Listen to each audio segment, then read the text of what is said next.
Hello दोस्तों, आज की इस वीडियो में हम पढ़ते हैं राइट टू एजुकेशन यानी कि RTE 2009 से संबंधित इम्पोर्टेंट फैक्ट्स।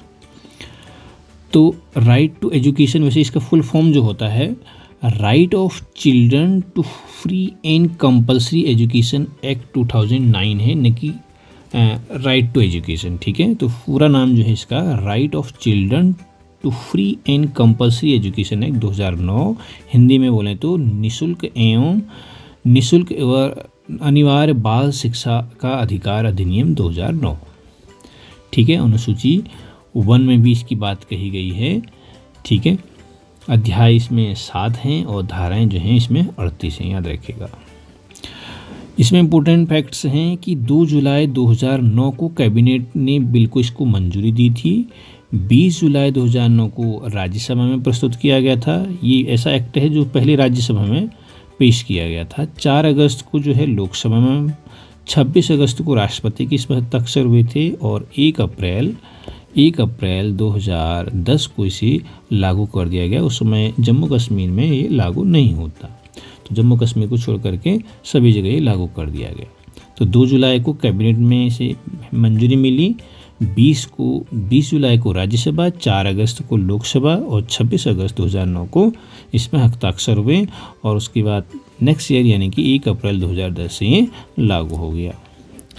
तो इसमें कुछ इम्पोर्टेंट धाराएं हैं जो एग्जाम पॉइंट ऑफ व्यू से इम्पोर्टेंट हैं। तो सबसे पहले धारा 2 है। धारा 2 में क्या कहा गया है, जो प्राथमिक शिक्षा जो है 1 से 8 तक 6 से 14 वर्ष में, ठीक है, और जो स्पेशल बालक हैं उनके लिए 6 से 18 वर्ष की बात कही गई है, याद रखिएगा। प्राथमिक शिक्षा होनी चाहिए फ्री एंड कंपलसरी, है ना। तो इसमें कक्षा 1 से 8 तक 6 से 14 वर्षों के लिए, बट जो स्पेशल बच्चे होते हैं, ठीक है नहीं, उनके लिए 18 वर्ष तक होता है। धारा 2 में भी बात की कि शिक्षा को समवर्ती सूची में शामिल होना चाहिए। ठीक है, साथ में उन्होंने कहा धारा 2 में जो स्थानीय निकाय होते हैं, है ना, नगर पालिकाएँ, जिला पंचायत, ठीक है नहीं, इनका भी जो है इन्वॉल्वमेंट होना चाहिए, जिससे कि स्कूल को रन करने में आसानी हो।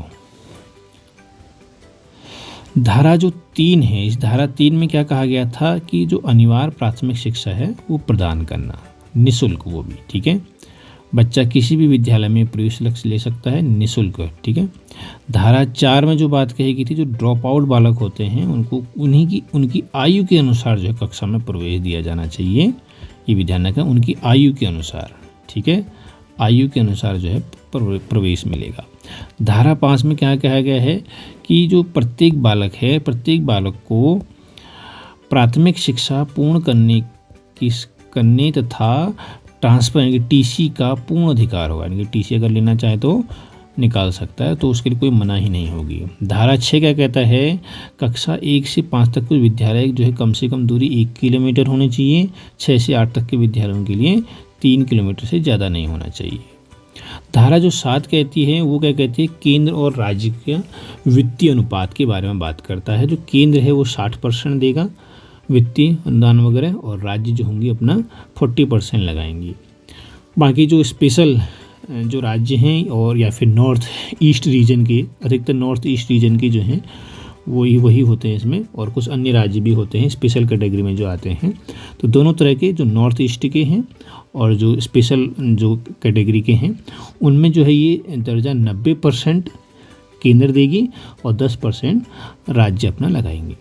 ठीक है, NECF 2005 के प्रावधानों को भी ये लागू करवाएंगे। धारा 8 क्या कहती है, देखिएगा। धारा 8 में क्या है, धारा 8 14वां point, provide free and compulsory education to every child. ये जो है सरकार का कर्तव्य है कि हर एक बच्चे को फ्री और कंपलसरी एजुकेशन जो है प्रोवाइड करे। तो धारा 8 में ही बात कही गई है। धारा 9 में क्या कहा गया है, लोकल अथॉरिटी का यही जो कर्तव्य है वो किसका है, सरकार के साथ साथ यहाँ पर जो है धारा 9 में लोकल जो अथॉरिटीज होती हैं, पंचायतें वगैरह, उनका भी ये कर्तव्य होता है। धारा 10 में क्या कहा है, अभिभावकों का कर्तव्य। किसकी बात कही गई है, अभिभावकों का कर्तव्य। ठीक है, कि वो प्राथमिक शिक्षा जो है अपने बच्चों को दें। तो धारा 8 किसके लिए है? सरकार के लिए है। धारा 9 क्या है? लोकल अथॉरिटीज़ के है। और धारा 10 जो है अभिभावकों के कर्तव्य के लिए है।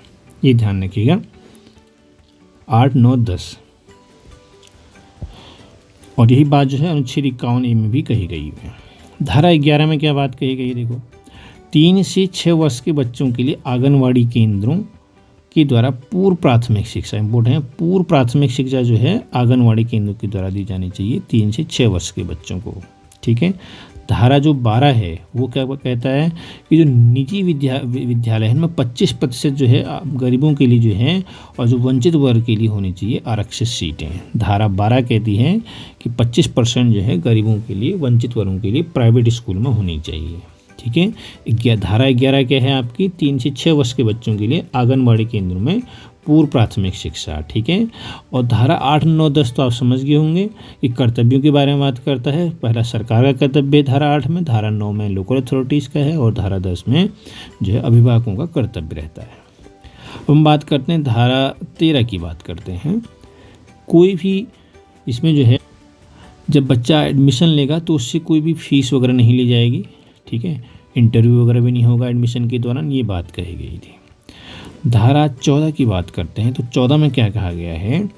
जब एडमिशन अगर लेना है तो कोई दस्तावेज की कोई बाध्यता नहीं होगा, उसके पास है तो ठीक है, नहीं है तो कोई बात नहीं। ठीक है। तो 14 ये बात करता है।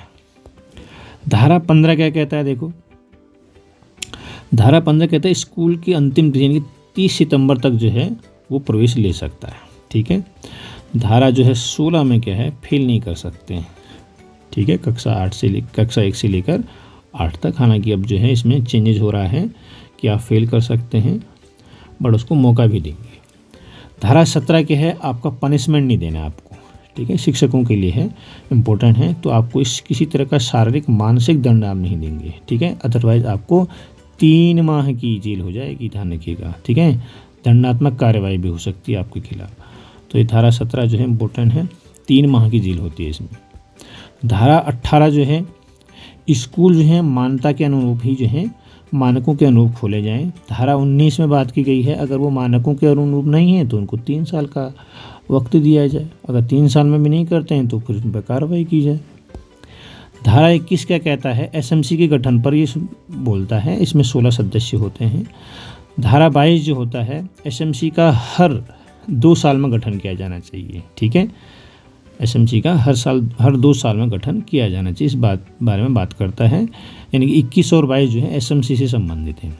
एसएमसी के गठन की बात धारा 21 में, 22 में हर 2 साल में इसका गठन होना चाहिए, इसकी बात करता है। और साथ में ये भी बात होती है कि जो एसएमसी होती है वो डेवलपमेंट प्रोग्राम बनाएगी हर 3 साल के लिए। ठीक है। धारा 23 जो है वो क्या कहता है? शिक्षकों की सेवा शर्तों की बात, प्रशिक्षण की बात। ठीक है। धारा 25 में क्या कहता है? देखिएगा, इम्पोर्टेंट है धारा 25। कक्षा 1 से 5 तक जो है आपका जो शिक्षक और छात्र का जो रेशियो है वो क्या होना चाहिए? 1:30। ठीक है। 30 पर 1 होना चाहिए। 200 दिन आपके होने चाहिए। ठीक है। पूरे वर्ष में, यानी कि 800 घंटे की बात करता है। कक्षा 6 से 8 में क्या कहता है? रेशियो 1 से 35 होना चाहिए। और पूरे वर्ष भर में दिन बताता है 220 दिन, यानी कि 1000 घंटे। और अगर आपके पास क्या हैं 150 से अधिक बच्चे हैं तो इसमें क्या होना चाहिए? आपके एक रेशियो न तो 30 होगा न 35 होगा, 5 टीचर होंगे और एक आपका हेड मिस्ट्री होगा।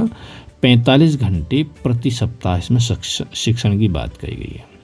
ये इंपॉर्टेंट पॉइंट है, याद रखिएगा, इसको आप याद रखिएगा। कक्षा 1 से 5 तक 1 रेशियो 30 का है, 6 से 8 तक 1 रेशियो 35 का है और 150 से अगर अधिक बच्चे हो जाते हैं तो फिर 5 टीचर होंगे। ठीक है। और इसमें एक हेड मिनिस्ट्री भी होगा और साथ में 45 घंटे प्रति सप्ताह का इसमें शिक्षण होना अनिवार्य है। कक्षा 1 से 5 तक 200 दिन साल भर में, यानी कि 800 घंटे। 6 से 8 तक जो है वो 220 दिन, यानी कि 1000 घंटे की बात कही है। धारा 26 की बात कहें, धारा 26 की बात कहें अगर हम, विद्यालय में 10% से अधिक पद खाली नहीं होने चाहिए। ठीक है। 10% से अधिक पद खाली नहीं होने चाहिए। धारा अगर हम 27 की बात करें तो इसमें क्या है, जो इम्पोर्टेंट चीज़ है ये भी, शिक्षक का प्रयोग केवल जनगणना में होना चाहिए, आपदा कार्य में होना चाहिए और चुनाव, बस इनके अलावा और कहीं नहीं होना चाहिए। ये बात कही गई धारा नंबर 27 में। धारा जो 28 है इसमें किसकी बात कही गई है? धारा जो 28 है, सरकारी शिक्षक द्वारा प्राइवेट ट्यूशन नहीं करना है। ठीक है, जो सरकारी शिक्षक होगा वो प्राइवेट ट्यूशन नहीं करेगा। धारा 30 में क्या कहा गया है? इसमें प्राथमिक शिक्षा के लिए बोर्ड परीक्षा की मनाही है। धारा 30 में प्राथमिक शिक्षा के लिए बोर्ड परीक्षा नहीं होनी चाहिए। तो ये थे इम्पोर्टेंट हमारे कुछ धाराएं। RTE 2009 के कुछ उद्देश्य भी हैं। सभी के लिए शिक्षा की उपलब्धता की बात कही गई, इसमें समानता को बढ़ावा देने की बात कही गई है। सभी वर्ग के जो बच्चे हैं उनको समान अवसर, बुनियादी ढांचे में सुधार की इसमें बात कही गई है। गुणवत्तापूर्ण शिक्षा की भी बात कही गई है RTE 2009 में। और भी मैंने बताया आपको अलग अलग जो धाराएं हैं उसमें जो है शिक्षकों के प्रशिक्षण की बात भी कही गई है। इसका महत्व क्या है? इसका महत्व ये रहा RTE एक्ट का कि इसमें सामाजिक समानता इसमें आई, एक ही धारा में आगे सभी वंचित और कमज़ोर वर्ग के लोग। बाल श्रम में इसमें कमी हुई थी। लड़कियों की शिक्षा को इससे बढ़ावा मिला। देश का विकास हुआ। कुशल और समक्ष जो है समाज का निर्माण इसमें हुआ था। चुनौतियां क्या हैं RTE एक्ट की? अपर्याप्त बुनियादी ढांचा है। कई ऐसे भी सरकारी स्कूल हैं जहां बुनियादी शिक्षाओं सुविधाओं का अभाव है। शिक्षकों की अभी भी पर्याप्त जो है संख्या नहीं है, कमी है बहुत ज़्यादा। ग्रामीण क्षेत्र में शिक्षा का बहुत अभाव रहता है, दूर दराज के जो इलाके होते हैं वहाँ पर। भ्रष्टाचार और कुप्रबंधन अभी भी जो है सही नहीं हुआ। पारदर्शिता में कमी है। निजी स्कूलों में जो है आरक्षित सीटें हैं, सही से इसमें दाखिला भी नहीं होता है। ठीक है, तो ये धाराएं तो हम पहले ही पढ़ चुके हैं, इंपॉर्टेंट धाराएं। तो आपको कैसी लगी ये वीडियो जो ज़रूर कमेंट कीजिएगा, कमेंट बॉक्स में लाइक कीजिए, शेयर कीजिए एंड सब्सक्राइब करना ना भूलिएगा। तो मिलते हैं एक नेक्स्ट वीडियो के साथ, नेक्स्ट टॉपिक के साथ। तो थैंक यू वेरी मच।